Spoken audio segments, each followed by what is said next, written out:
Hey, what's up, Extreme Metal Works? It's E-ROX here in the great borough of Wayne. On the phone with me right now from Omaha, Nebraska, Zeb and Danny from Screaming for Silence. What's up, guys? What up, man? Hey, hey. So, the King is Crowned CD dropped earlier this year. And I have to tell you all, that CD, it totally kicks ass. I mean, how much fun was it to write that music and to record that CD? It was a blast. We had the time of our life while we were doing it. I mean, we were touring at the same time while we were recording it. So we would tour all the way out to California, record a few songs, and then tour back. And we did that 3 times. And then January of this year is when we finally got to release it. But just the process of it was so much fun. We actually stayed in the studio that we were recording everything at. So we had bunks in there. The kitchen was there. I wake up in the morning. Tyler's making us all breakfast, and we're starting on the songs, and we were building these songs in there. It was great. We had a blast. Tyler didn't make any of those, I guess, wintergreen or menthol pancakes, like we had a while back in Morgansville, did he? Oh, right? No. Yeah. We yelled at him for that. That was horrible. He's usually pretty good at it, but sometimes he likes to experiment. He gets off track a little bit, and then he amps it up, and then we just have to starve the rest of the day. Yeah. I think he does it on purpose, though. He's just messing with it. Well, I mean, he's got to keep you all lean and fit because you got to be out on the road. You got to look pretty, and that's what he's trying to do, man. Exactly. It's all part of the plan. It's all for the better for us. That's for sure. So I'm looking at this touring schedule, and I see that you're on the road like a lot. Overall, what has been the reaction when you're playing in these clubs or these smaller venues, and even the large ones like Will Rock, Rock on the Range, and even when you were out in L.A. at the Whiskey A Go Go? What's been the overall reaction with the new CD? It's been great. We've gotten really nice reception. It's we've been on the road the past 3 years and doing it very consistently, doing between 175 200 shows a year, and staying consistent. So we've been able to build fan bases across the country and have a lot of places where we call them home now. Homes away from home, or whatever. But yeah, it's been really good, and especially with this new album, it seems to be, we've been getting a lot of really good feedback from it, and especially with crowd reactions and those bigger festivals where we are put in front of a lot more people. It's been awesome, and we've gotten great report from the crowd. It's been felt really good. The biggest thing about touring across the country like that is, just the way everything works. Some nights we're playing in front of thousands of people. Some nights we're playing in front of hundreds. Sometimes we're playing in front of 50. And, the biggest thing is to look out at the crowd and to just see everybody having fun and getting into the music. And I think that's the big kicker, and that's what keeps us going. Is that it doesn't really matter who's there or how many people are there. It's just whoever's there is having a blast, and I think that's the main part. Sure. Yeah, most definitely. I mean, and I can see, in the shows that I've seen you from 5 years ago when we first met to present, the way the crowd responds, you guys feed off of that. And that's an awesome feeling. Being up on stage. And when I know a lot of bands have said this, even going with Clinton from Another Lost Year, it's something spectacular when you've got crowds that are actually into your music, no matter how large or small, but they're singing those songs back to you, and they're like, exactly, and you just stand there in awe, going, "Wow!" Exactly. Oh, yeah. Like I said, that's what keeps us going, man. The response from the crowd, and just just like every person in any industry has bad days. We have bad days, but getting up on that stage and seeing the look on people's face and the excitement, makes it all worth it. Mm-hmm.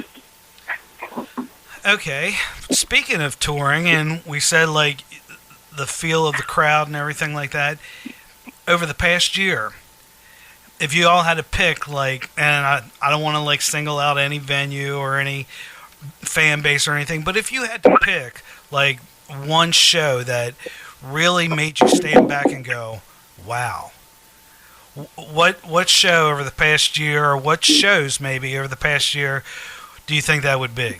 Mm-hmm. For me, I think especially this spring and summer, we were very fortunate to do a lot of festival stuff.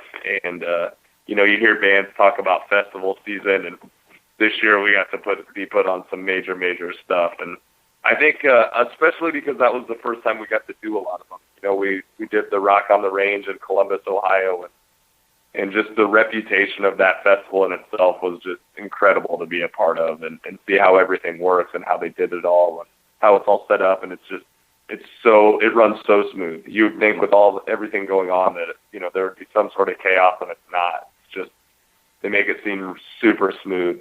So I definitely think Rock on the Range is one for me. And then I would have to say also the Rock Fest in our hometown was pretty incredible. Just the support we receive from, you know, when we go back home and we get to play a show like that, and the crowd was just freaking insane. It was unbelievable. Everybody singing words, all the new songs. Like, it was awesome. Yeah, there's a lot of friends in the crowd. It was awesome to come back home. The whiskey was pretty cool when we were over there in Los Angeles. That was awesome. Yeah, being up on that stage.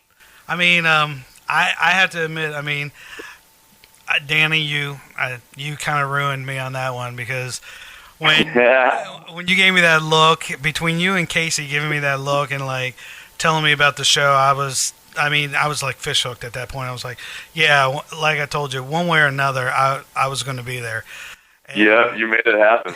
And I can remember coming down Sunset and standing out there, and I was like, should I roll down the window and like yell at him? I'm like, nah, I'm just going to go park the car and come walk down the street and be like, hey, fancy meeting you all here. I mean, what are the chances? You didn't walk up. I had to do a double thing. It was like seeing a ghost or something. I was like, what the? It was. There he is. Holy shit. All the way across the country. Hell yeah. Hey, and I gotta admit, it was definitely an awesome time. And just like the two of you told me when we were standing in there, I mean, the history alone in that building is just phenomenal. I mean, you go walking around, you see Jim Morrison, you see Motley Crue. Then, of course, you all were there, and so it was awesome. I mean, it was a great time. It's a pretty cool feeling in there for sure. And then being up on that stage, it was awesome. The whole thing, you know, the show's badass, and then we go from the show, and then we would walk right down to the Rainbow Room and get to hang out there the rest of the night. And it was really, really cool to be able to be a part of that and play that. And now it's one of our like regular stops when we head out to the West Coast. So we played it how many times now? 2 or 3? And that's our third time. Third time, yeah. So it was our third time playing it, and then we're just about to book a fourth one there. So great. Yeah. I mean, so with the new CD, have there been any more, like, I guess you can say, people asking to have more of it played on the radio? Have you seen a lot of push for people hitting up radio stations or the local areas to say, hey, we want to hear this new CD, we want to hear these tracks? Do you get that? Do you all get that feedback, or is that something that you just... Yeah, for sure. You know, we sent our first single, the King is Crowned, to radio, and the response from that was awesome. I mean, just to see it climb the charts and to see people requesting it. And, you know, a lot of radio stations do like those little battles, and we did really well in those. I mean, our crowd is just so supportive. So we know that they always have our back when all that stuff goes on. So it got a killer response. I think it ended up, we ended up at number 28 on the Billboard charts, and then number 14 on Under the Radar charts. I mean, it's all basically from our fans supporting it and really pushing it to everybody they know and to the radio stations, and that played a big part in it, I think. Well, you've now become a member of Extreme Metal Worx, because I've been kind of like teasing people because we're going to start this whole independent revolution, and actually you all are coming in on the flagship day of it. Thank you. So thank you. You're going to be... We're either going to sink or swim, but we're going to do it in style. I mean, that's right. We'll do it together. Now, speaking of the new CD, got to ask you, we want to play a track. So give me a track that you think the fans would want to hear. Right off the bat, I'm going to go with Varsity Blues. Yeah, Varsity Blues. For all of our James Vanderbeek fans out there. All right, I can see that. I mean, it's got a good turnout. I mean, from whenever I've seen you all play live, I mean, again, it's one of those songs that whether Zeb leads in with it or you just hit it right out of the box, people seem to love that song. So coming up next from Screaming for Silence, we're going to have Varsity Blues. I don't want your life. I don't want your life.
So, got a couple notes here.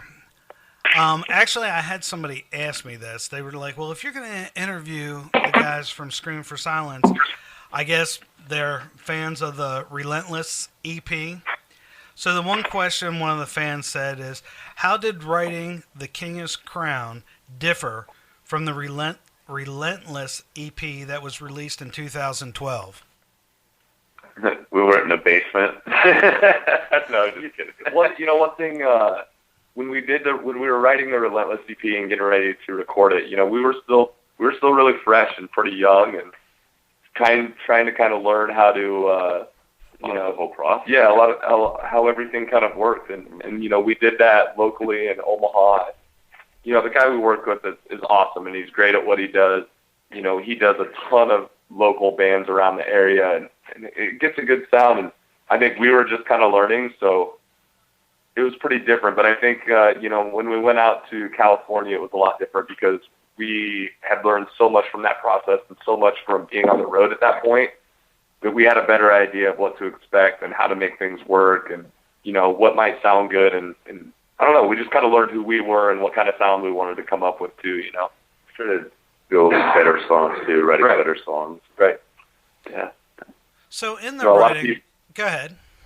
A lot of things that some of the musicians forget is the most important thing about being a band is writing good songs. And that was one thing that we really focused on and wanted to make sure that we weren't just going in there throwing stuff together to hurry. But we wanted to work with somebody that was going to help us, think outside the box and push us and really take it to another level. And I think Eric Braun was the perfect guy for that. Mm-hmm. Now, in the writing process, you bring that up.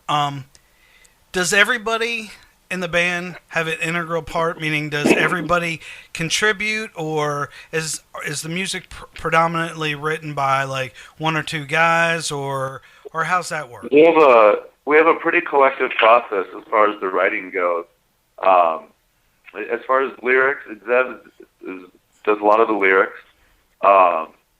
Casey will come together with a riff, one of those kind of deals, and then we'll bring it to the band. And I may throw something on top of it, or Matt, or Mikey, or Zev. Even it's one of those things it can start off with just something so simple as maybe a lyric or one guitar riff, and then we'll build off of it, and it's very collective from there for sure.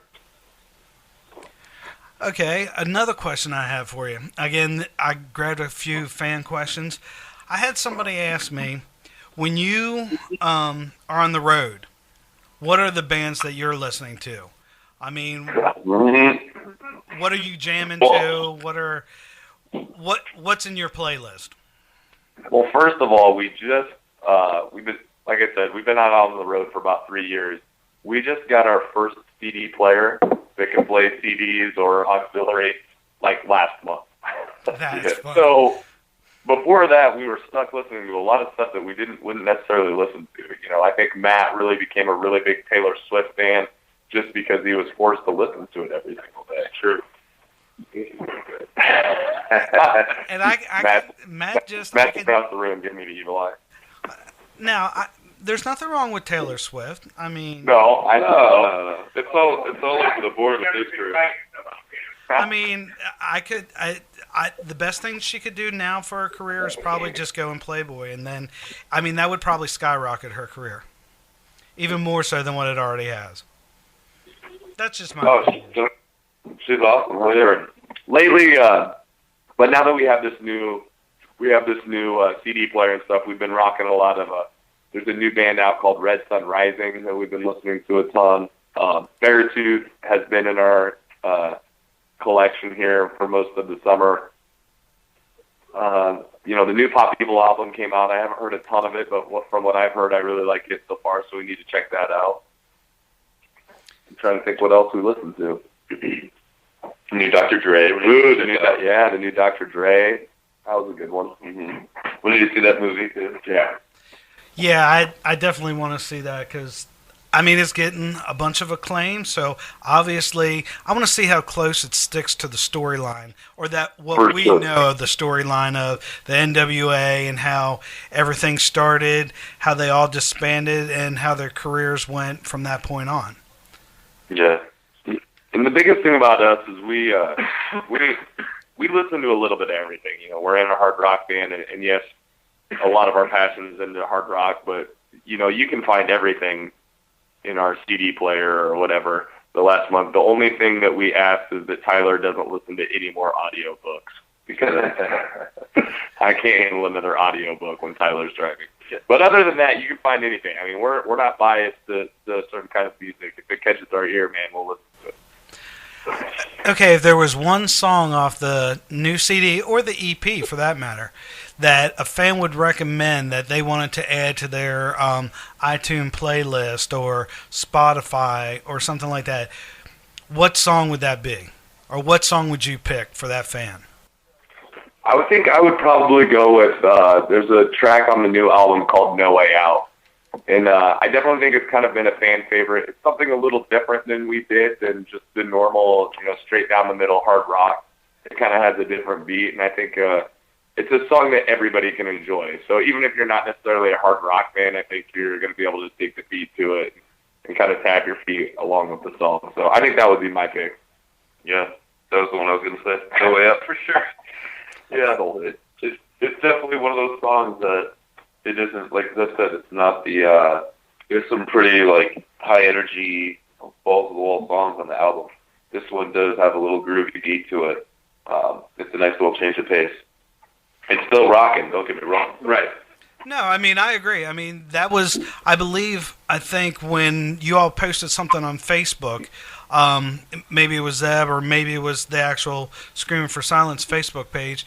I believe, and correct me if I'm wrong, it would have been right around a little bit there after the release of the CD. You asked what some of the fans' favorite songs were, and like you, not because I'm trying to kiss your ass or anything, but I mean, No Way Out. I mean, it was different, and a lot of people that had heard you or just heard the EP.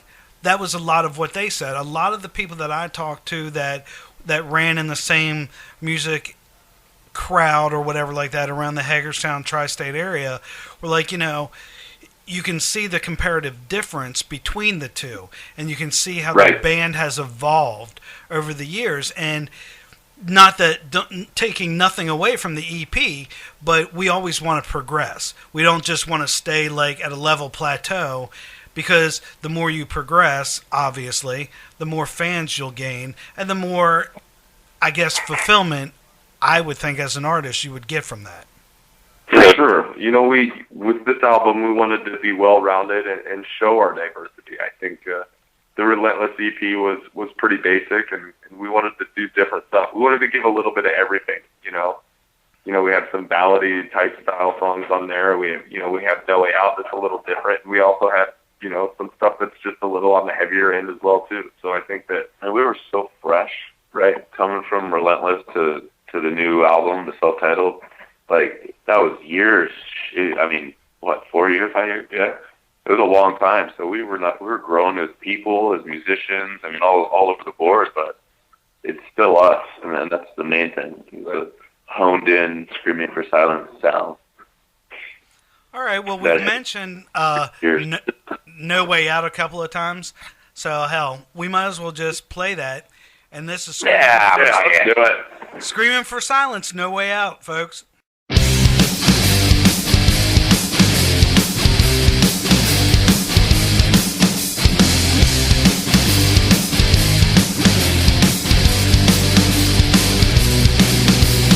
When you look into the mirror, tell me, what do you think to say? I can't see you've gone too far. Reflections turn into broken dreams. Nowhere to go, this tower spiral lead to the things you shouldn't know. Thinking of days you were much stronger seems like a long, long time ago. Feeling like you're overtaken, feeling like there's no way out. You tried, oh well, you tried. Take my hand, I'll pull you out. Where did the passion leave your mind? Where is your urgency? Forget the shit that drags you down. You gotta make believe. You'll never know the best thing for you. You'll never see what I could say. Thinking of days you were much wiser. Now you're just drowning in misery. Feeling like you're overtaken, feeling like there's no way out. You tried, oh well, you tried. Take my hand, I'll pull you out. Feeling like you're overtaken, feeling like there's no way out. You tried, oh well, you tried. Take my hand, I'll pull you out.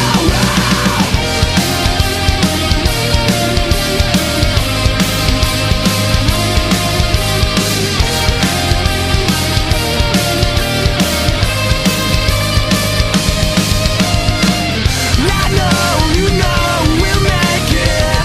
I know you know alright.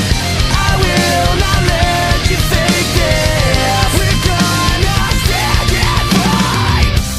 Feeling like you're overtaken, feeling like there's no way out. Oh, you tried, oh well, you tried. Take my hand, I'll pull you out. Feeling like you're overtaken. Feeling like there's no way out. Oh, you tried, oh well, you tried. Take my hand, I'll pull you out. I know you know we'll make it. I know you know I'm right.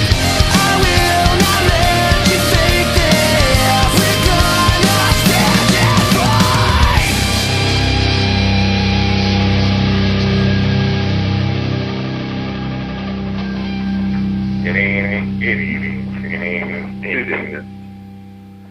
So, hey, we're back with Danny and Zev from Screaming for Silence.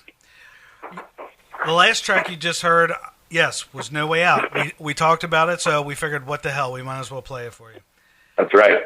Yeah. So, you've been on the road, you've been on the stage with numerous artists and musicians. If there was like a bucket list or the ideal show or lineup that you could put together, has there been anybody that you haven't played with that you would like to, or is there like almost like I said, a bucket list that you would put together of bands that you would want to play with? For sure. I definitely, one for me that's a really big one is I'm a homegrown Iowa boy. We got to share the stage with Stone Sour, but we haven't got to share it with Slipknot yet. So that's definitely on my bucket list of things to do before everything's over with. That would be awesome. That would be very awesome. San Estonia, I like those guys a lot. I love to share the stage with them. They're a newer band. It's like Adam Gontier's band. Right. John from Hard Times Cafe and Q. Yep. He's been pushing them a lot, and he was talking to me about them, and I'm dying to hear him because I believe we were talking to the folks from Rock Allegiance, and I believe they're playing on that lineup in. I want to say I think it's October 10th. It's a couple days before you all come rolling through. So yeah, I think it's like October 10th.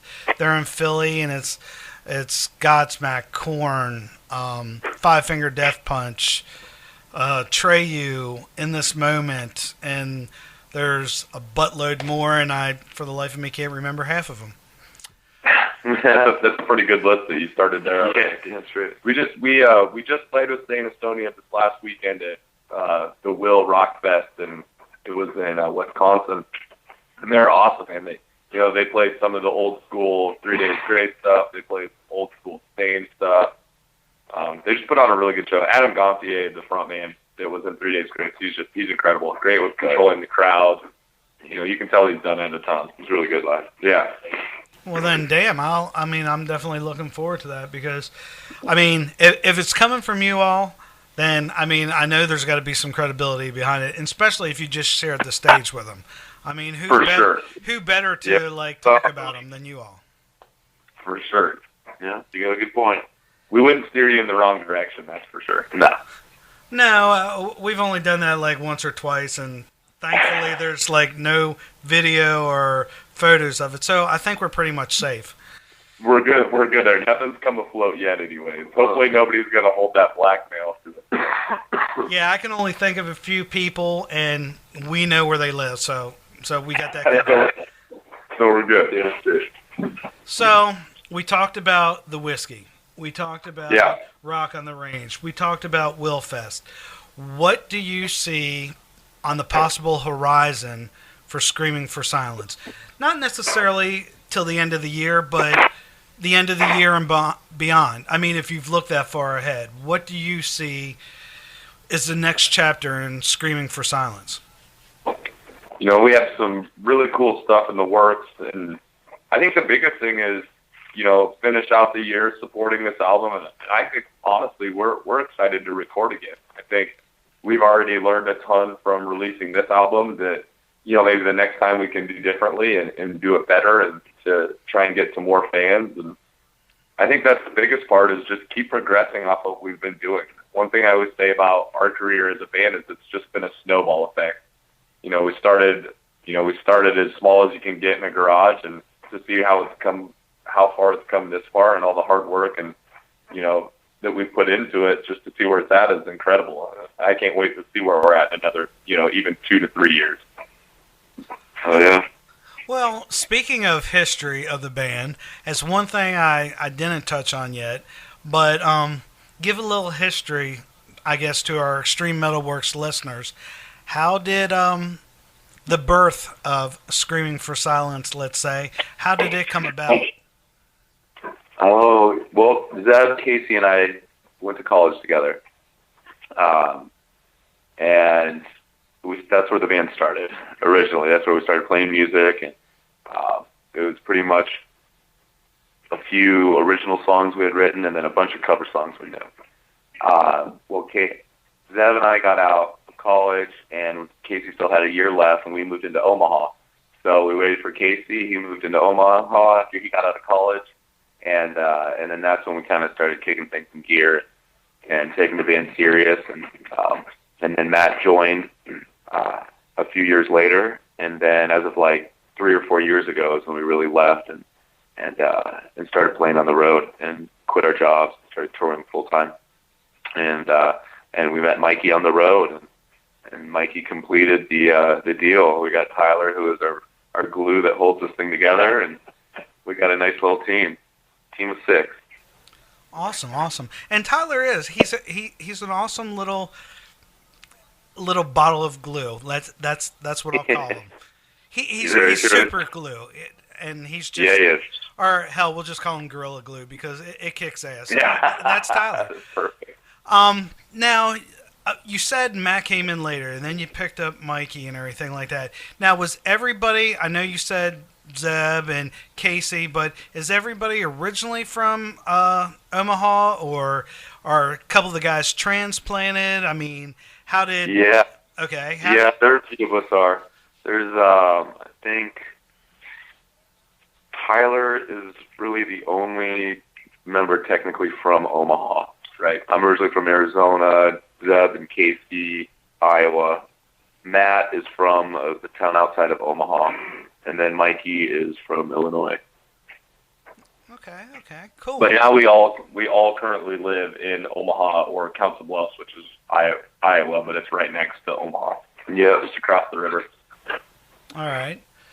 Because I mean, a lot of bands get out there and you see them, the bandmates, and it's just naturally assumed that, hey, these guys all like live together, they bunk together, they're from the same town, and that's how they met and everything like that. So it makes people, I guess, on some level identify saying, hey, these are guys that they came together with a common idea or a common goal, and they may not have necessarily all been at the same place at the same time, but they are now, and they're doing a damn good job at what they're doing. Thank you. And I think one of the biggest things, especially now with social media and internet playing such a big role, there is a lot of bands forming that members are from all different towns and even do it that way. Now, like I said, now we all live in the same town, and it's pretty funny because a lot of bands, you would think when they tour as much as we do and we're together so much that we would get sick of each other, but when we get home, it usually takes about 3 hours before we start texting each other asking what we're going to do at home. True. What bar are we meeting at to terrorize the fucking town? Awesome. But so it's cool. I think that's just a testament to show how much we get along and how much we're alike, and we do have the same passions and the same goals. So I think that's a big deal. So you call yourself a touring band. For the lay person, explain to them kind of what a touring band is, because everybody knows like bands tour. Obviously, they have to tour because that's a way for them to earn revenue, to get their music out there, to meet the fans. But the difference between just like a regular band and a touring band, what's the significant difference? I would just consider it, I don't know, leaving for a good 2 to 4 weeks and playing across the country. That's what I consider touring. I mean, you can do small regional tours where you're just doing maybe 1 to 2 weeks, or you're doing weekend runs. there's a whole bunch of different ways to do it, but the way we describe it, the way we're doing it is we quit our jobs and we left home and we play 175 to 200 shows, like I said, a year. And that's what we do. We go coast to coast. We try to be on the West Coast when it's cold in the winter and plan it correctly. But yeah, our plan is to stay out and to play as much as possible. I think one of the biggest things is that, I think it's almost every band, especially in rock and roll, every band's dream or goal to get out on the road and tour and play shows. And, I love seeing the excitement of younger bands when they first start going out on the road. And I remember what that was like and how excited we are. And we still get excited, but that first tour is always the one that really kicks it off. And I think it's cool. So I think every band should experience that. And, we always try and help out bands when we can. And it'll test how strong the band is for sure as, a unit, because you got to stick together when you're on the road. You're far from home. And you're brand new when you leave. Nobody knows who the hell you are. You have to start over. And, it'll make or break a band very quickly. But like Zev said, it'll really test you to see. It makes the music better. It brings the band together. It can really work for a positive for a band. But you gotta do things a certain way for sure. Well, and with that being said, you brought about the fact of the due diligence, the work, the camaraderie. It's not necessarily something that translates or that people see, because when fans come to a show, they see the end project. They don't see the behind the scenes kind of stuff. I mean, because there is, as they say, a lot of blood, sweat, and tears that go into every show, every tour, every album, every song. And for sure. And to see the progression and how bands work together on the road is, like you said, a real testament to that band and those individuals. And I mean, I think I've known you all for what? I think we figured it out like 5 years now. Yeah, it's been a long time, man.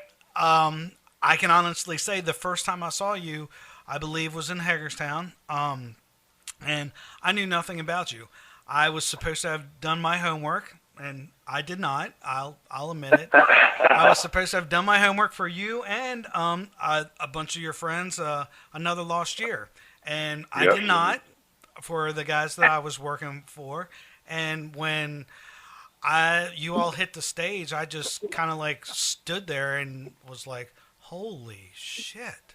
Because I mean, I honestly did not know what to expect, and I'm just trying to remember. I want to say it might have been "Separate." It might have been "Helpless" was like the first song that you came out with or started with, and I'm just like standing there. I think it was "Breakaway Twos." And Hagerstown, and I'm like standing there going, "Holy shit!"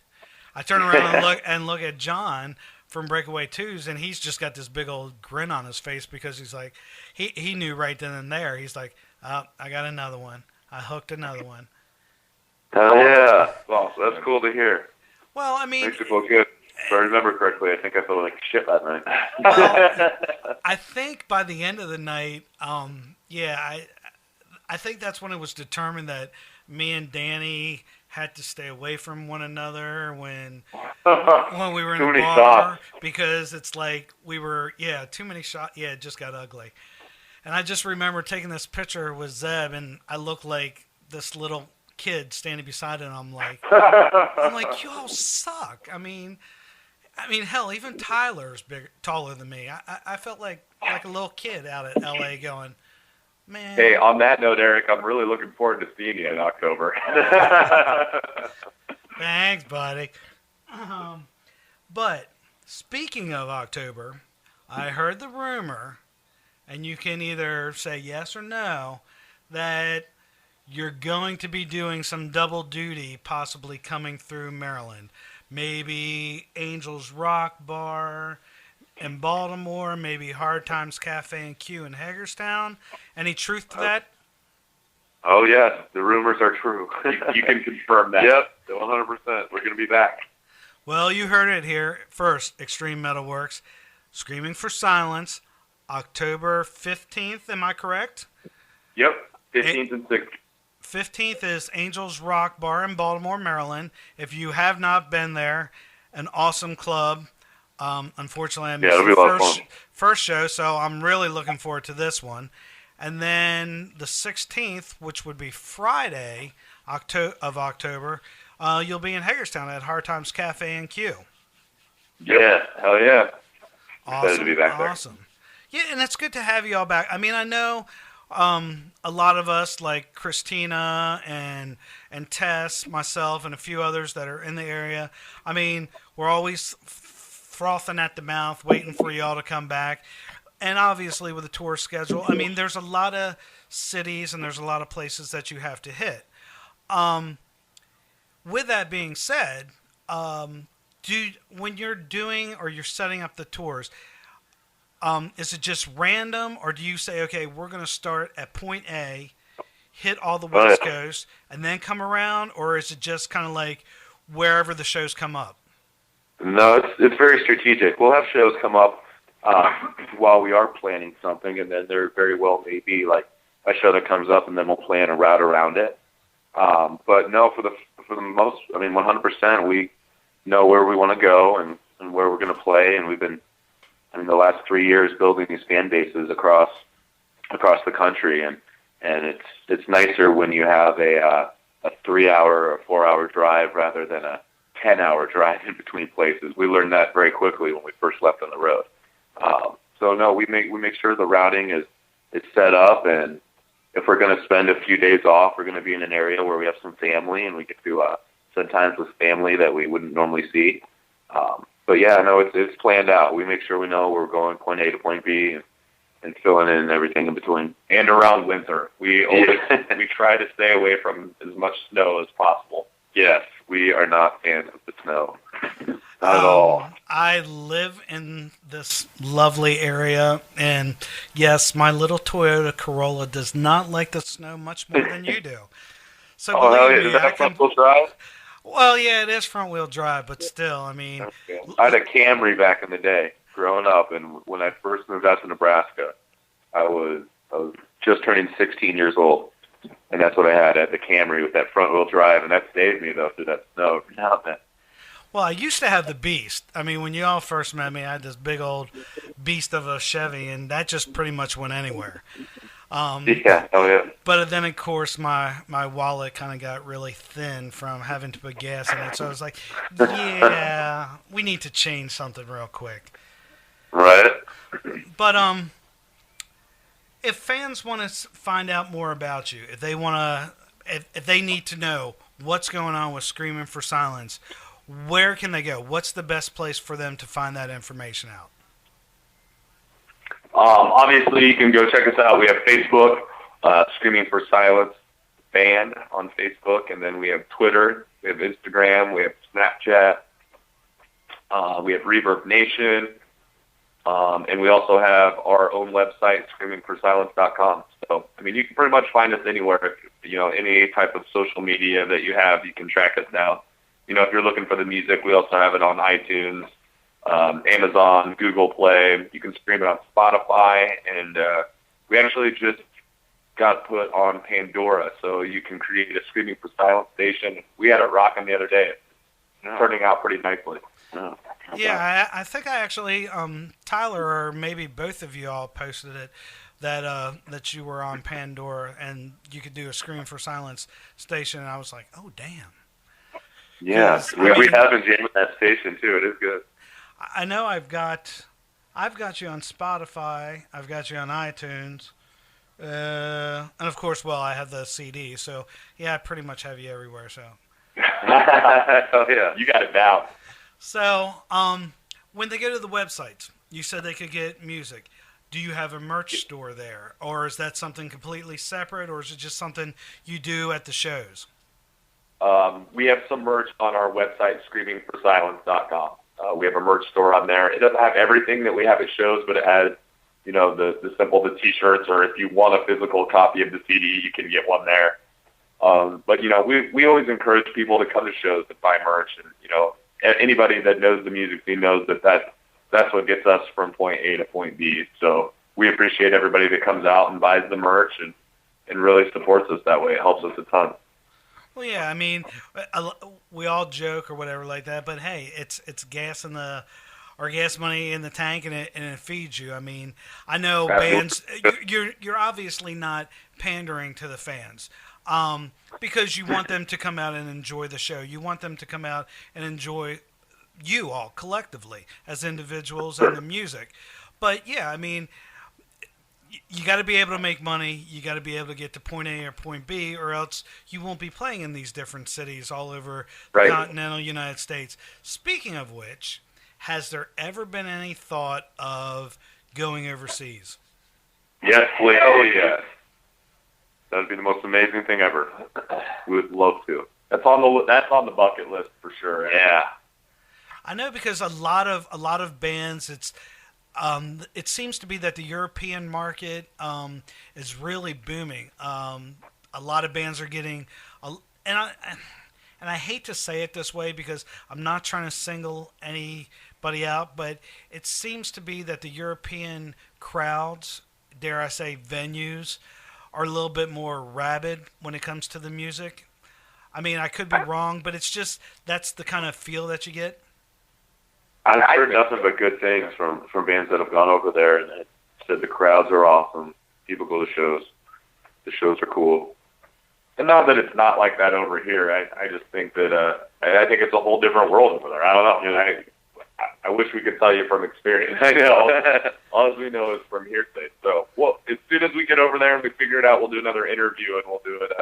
Screaming for Silence goes international. I like it. There you go. We'll do the European tour. Yeah, we'll call it Euro Trip. There you go. Wasn't that a movie? That movie Euro Trip. Yeah, it's hilarious. Yeah, I thought it was. I'm like, wait a minute, that sounds like a movie. I could be wrong. But now we got so what we're gonna do is, I believe we got another track that you all want to play. And what track is that going to be? Have you figured that one out? I think we should end it with The King is Crowned. And I would agree. I think that's a hell of an idea.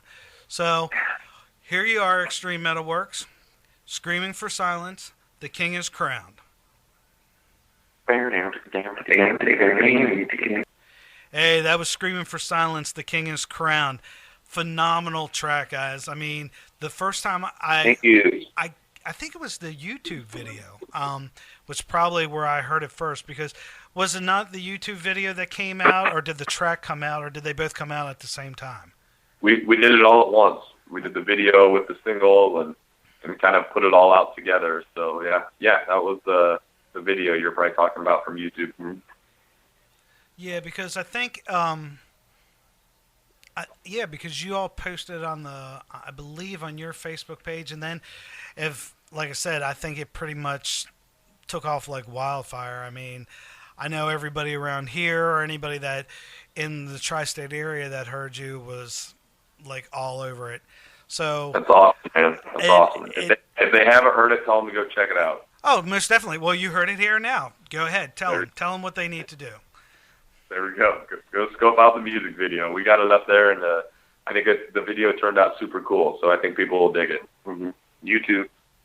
YouTube, you gotta love it. I mean, you can get anything there. I mean, well, yeah, pretty much. But so as you all head out, what's the next date that you got on the books, or where are you heading next? Next stop is, we're going to go to the Butcher Baby show tonight. Yeah. In South Bend at Cheers. Okay. We got to go party with them a little bit. Yeah. And then tomorrow we go to Dubuque, Iowa. We're playing out there. And Friday we have our hometown show in Omaha at the Waiting Room. We've been building up for that one for a while now. We're pretty excited. It's going to be an awesome show. Yeah, y'all are pretty jacked about that, aren't you? Yeah. It's always nice to go back home and play. And it's been a little while since our last show. It's on a weekend. It's on a Friday. It'll be cool. Great. Well, guys, again, that was Danny and Zev from Screaming for Silence. We will see them again. Until then, guys, peace. Rock on. Thank you, guys. Thank you.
try, but you're gonna fail. To begin